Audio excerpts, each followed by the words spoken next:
Assalamualaikum warahmatullahi wabarakatuh. Anak-anakku sekalian, baik kelas IPA maupun kelas IPS. Tanpa perkenalan panjang, saya adalah Bu Dewi Noviana. Bu Dewi ini yang akan mengajar kalian sejarah Indonesia. Saya yakin kalian semuanya tahu Bu Dewi karena Bu Dewi adalah guru sejarah kalian di kelas 10. Selanjutnya, untuk kelas 12, materi pertama yang ada di sejarah Indonesia yaitu berkaitan dengan disintegrasi bangsa.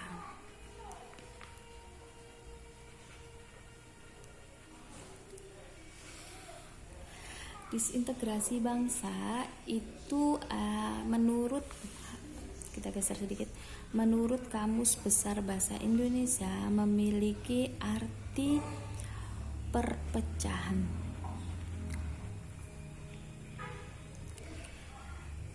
Kemudian disintegrasi bangsa itu kalau secara umum memiliki arti pemberontakan. Yang dimaksud di sini pemberontakan adalah pemberontakan yang dilakukan oleh warga negaranya sendiri untuk melawan negaranya sendiri.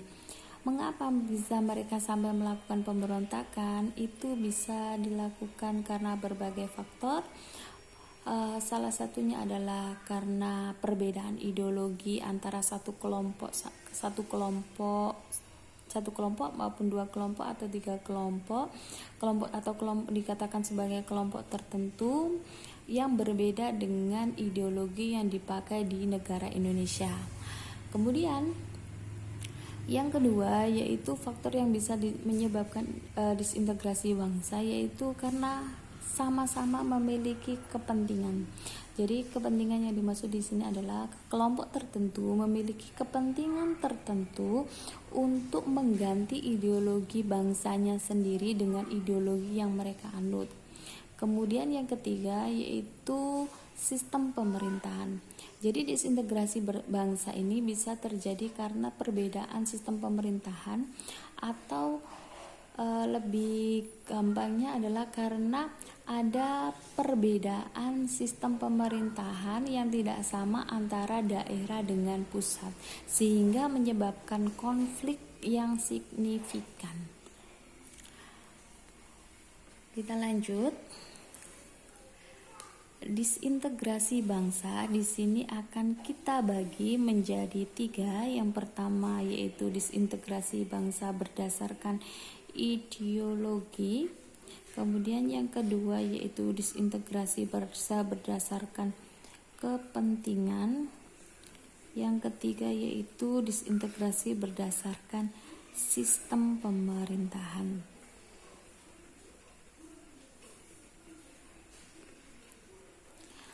Sebelumnya anak-anak, disintegrasi bangsa ini terjadi pada tahun 1948 hingga 1965. Jadi ini cukup lama sekali dan mengancam stabilitas politik, ekonomi maupun sosial di Indonesia. Disintegrasi bangsa ini sangat merugikan sekali jika terjadi di suatu negara, karena rakyat mungkin tidak akan percaya kepada pemerintahan, sehingga ketika pemerintah bertindak apapun maka rakyat tidak akan pernah mau, sehingga negara itu bisa hancur, bisa bubar, dan bisa dikuasai oleh negara asing. Selanjutnya yaitu konflik atau pemberontakan di Indonesia atau disintegrasi bangsa berdasarkan ideologi. Ini terjadi pada tahun 1900 dengan munculnya PKI Madiun tahun 1948. PKI itu adalah Partai Komunis Indonesia. Jadi PKI ini memiliki haluan kiri. Jadi begini, ada haluan kanan dan haluan kiri. Kalau haluan kanan kita anggap sebagai partai nasionalis, kebangsaan dan partai nasionalis dan kebangsaan. Kemudian kalau haluan kiri itu adalah Partai Komunis ya. Kemudian pemberontakan berdasarkan ideologi yang kedua itu pernah terjadi di Indonesia adalah munculnya DI atau TII.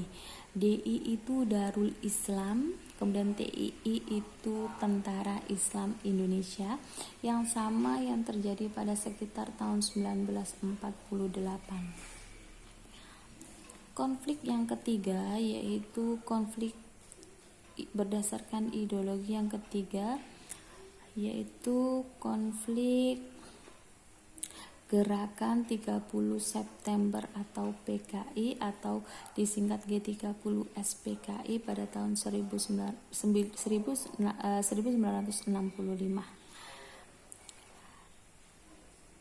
Tidak sampai di sini saja anak-anak ya, karena konflik ideologi itu kan berdasarkan ideologi saja. Ini kan ingin mengubah ideologi negara kita dari ideologi negara kita yang sudah disepakati yaitu Pancasila akan dirubah dengan ideologi tertentu.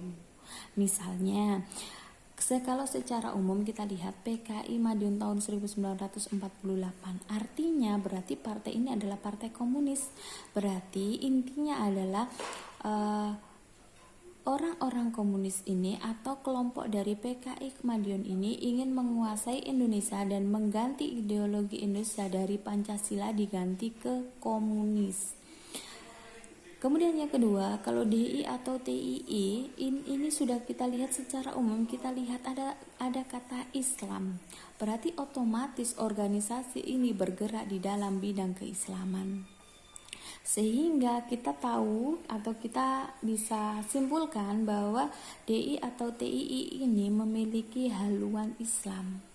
Jadi ketika DI TII melakukan pemberontakan, berarti DI TII ini ingin mengubah Indonesia dari ideologi Pancasila ke ideologi keislaman atau khilafah Islamiyah.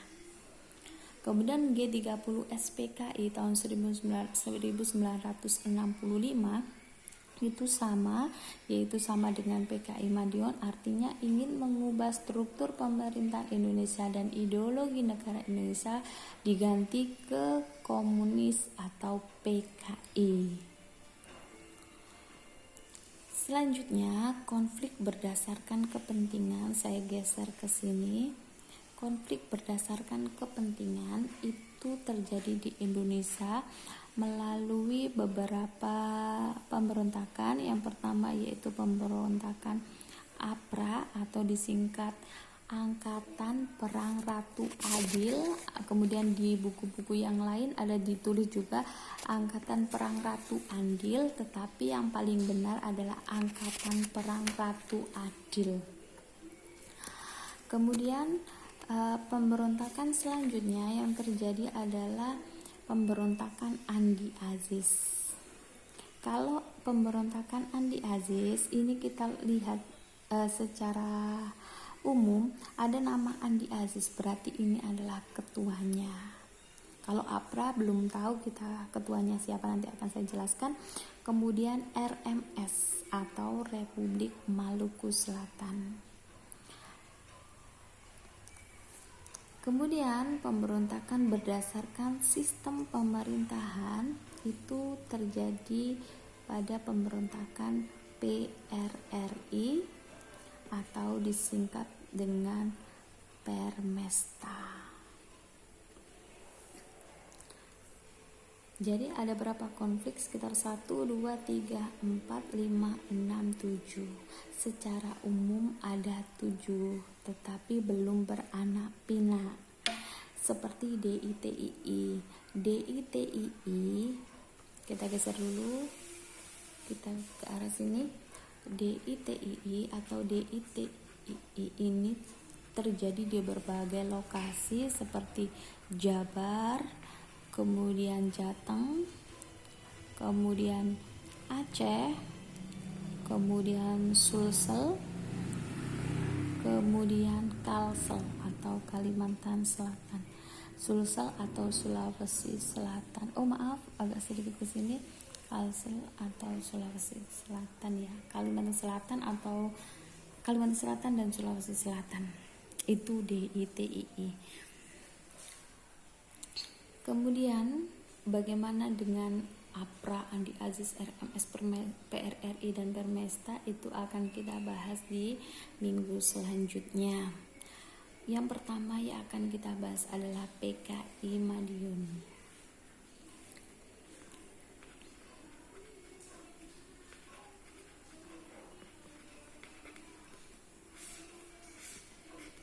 PKI Madiun ini terjadi pada tahun 1948 yang memiliki latar belakang karena adanya kegagalan pada perjanjian Renville.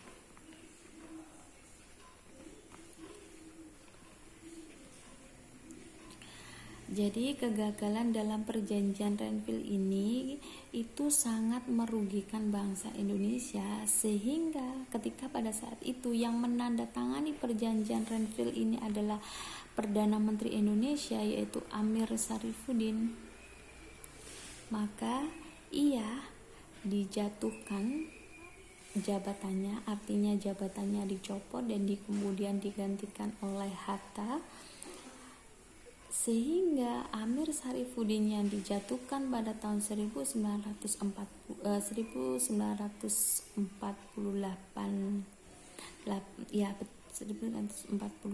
ini membentuklah organisasi yang memiliki haluan sama dengan PKI, yaitu bernama FDR atau disingkat menjadi kepanjangan dari Front Demokrasi Madiun, Demokrasi Rakyat. Demokrasi Rakyat. Kemudian FDR ini berhasil menggandeng berbagai massa dari kalangan bawah atau kalangan petani, buruh, kemudian kalangan buruh tani dan lain sebagainya. Kemudian organisasi ini bertambah besar, kemudian ditambah lagi kedatangan seorang tokoh komunis bernama Musso. Musso ini nama orang, dari Moskow atau dari Rusia.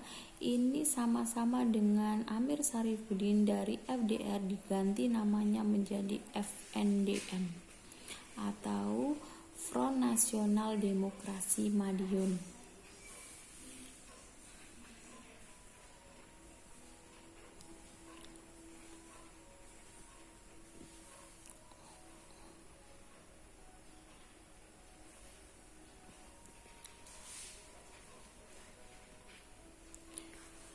Tujuan dari organisasi besar ini adalah ingin masuk ke dalam tubuh pemerintahan Indonesia dengan cara membentuk partai bernama PKI. Kenapa kok bisa membentuk partai PKI? Karena pada saat itu karena pada saat itu ada maklumat pemerintah nomor 3 itu mengatakan bahwa rakyat itu boleh membuat organisasi politik atau partai politik, sehingga ini dimanfaatkan oleh Musso bersama Amir Syarifuddin untuk membentuk PKI Madiun atau namanya dulu menjadi PKI. Ketika dia masuk ke dalam tubuh pemerintahan, masuk di anggota DPR, masuk di anggota MPR, PKI ini menawarkan jalan baru atau menawarkan ideologi baru bernama komunis. Tetapi pada saat itu di dalam tubuh pemerintahan itu terbagi menjadi 2. Ini di sini ada Partai Nasionalis dari golongan Soekarno dan Hatta, di sini ada PKI. Ini berseberangan. Tetapi maksud dari Soekarno dan Hatta ketika PKI dimasukkan ke dalam suatu anggota negara Indonesia di dalam DPR dan MPR, tujuannya adalah supaya tidak terjadi kesenjangan sosial maupun perpecahan, sehingga PKI ini boleh masuk sepersekian persen. Jadi tidak seluruhnya, tidak boleh separuh, kira-kira sepertiga atau seperempat dari kursi DPR. Ketika ini masuk, ternyata ini melakukan pemberontakan dengan cara mempengaruhi rakyat kecil seperti buruh tani, kemudian petani juga, kemudian buruh pabrik dan lain sebagainya untuk melawan pemerintahan dengan menawarkan sesuatu yang baru, yang lebih bijaksana dan lebih menguntungkan bagi rakyat kecil. Ternyata ini disambut hangat oleh rakyat kecil dan mereka ikut serta melakukan pemberontakan terhadap pemerintah, sehingga pemberontakan ini terjadi di cukup besar dan memiliki basis pertahanan atau kota pertahanan di daerah Jawa Tengah sekitar Surakarta.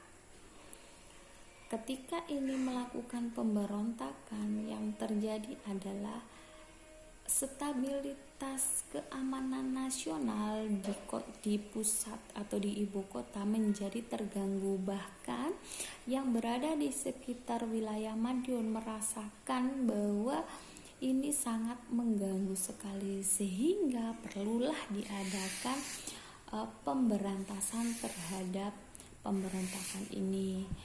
Karena ini pemberontakannya sudah hebat, maka pemerintah ikut serta melakukan pembasmian atau pemberantasan terhadap pemberontakan ini. Caranya adalah dengan melakukan operasi militer. Jadi ini diberantas dengan mengadakan operasi militer atau UM. Operasi militer ini terbagi menjadi beberapa tingkatan, tetapi operasi militer yang pertama itu diketuai atau dibantu oleh Kolonel Gatot Subroto dan Kolonel Sungkono.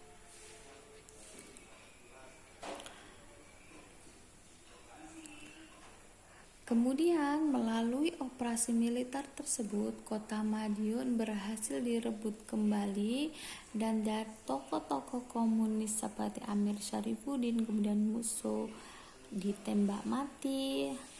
Ada yang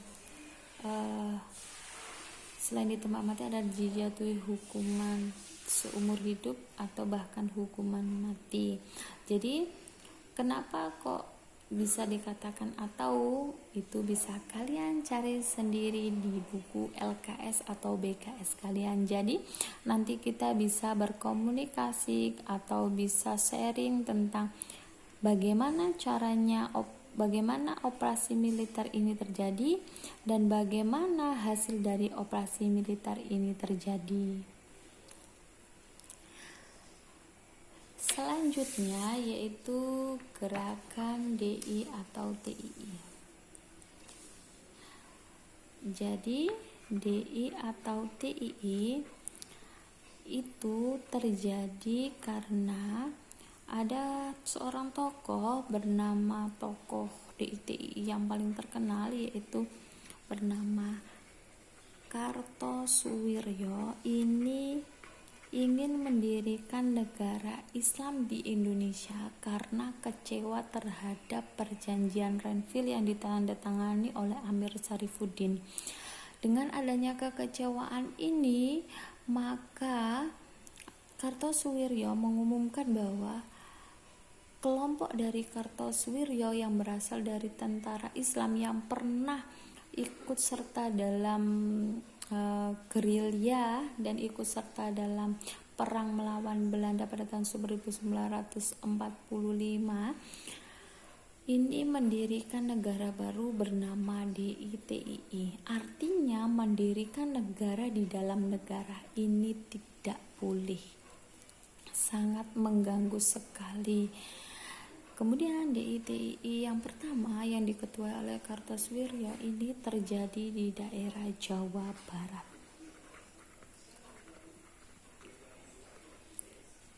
Diketuai oleh Kartosuwiryo. Kemudian DITII yang kedua yaitu DITII Jawa Tengah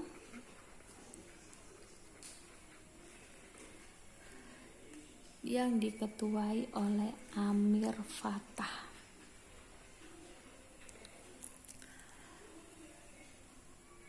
Kemudian DITII Sulawesi Selatan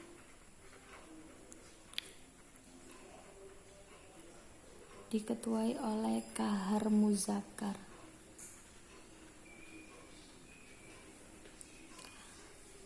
Yang terakhir yaitu yang keempat yaitu DITII Kalimantan Selatan, itu dipimpin oleh Ibnu Hajar.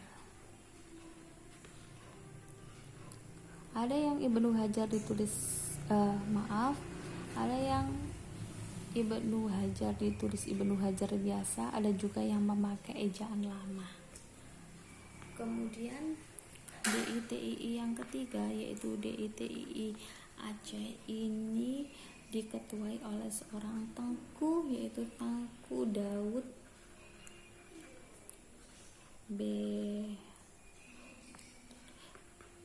Beareu ya kalau secara gambarnya, tapi membacanya Beru. Dari 1, 2, 3, 4, 5 dari kelima pemberontakan ini yang tidak diberantas dengan operasi militer dan berjalan damai itu adalah DITII yang berasal dari Aceh. Yang lainnya itu semuanya menggunakan operasi militer. Kemudian yang terakhir yaitu Gerakan 30 SPKI atau Gerakan 30 September PKI tahun 1965. Ini adalah pemberontakan yang paling dahsyat yang pernah terjadi di Indonesia, dan ini saya rasa tidak perlu saya jelaskan karena kalian semuanya sudah pernah mendapatkan ini dan melihat videonya ketika tanggal 30 September bukan beberapa bulan yang lalu tetapi tahun lalu. Jadi saya anggap sampai semuanya bisa. Kalau memang nanti perlu dijelaskan akan saya jelaskan di video selanjutnya.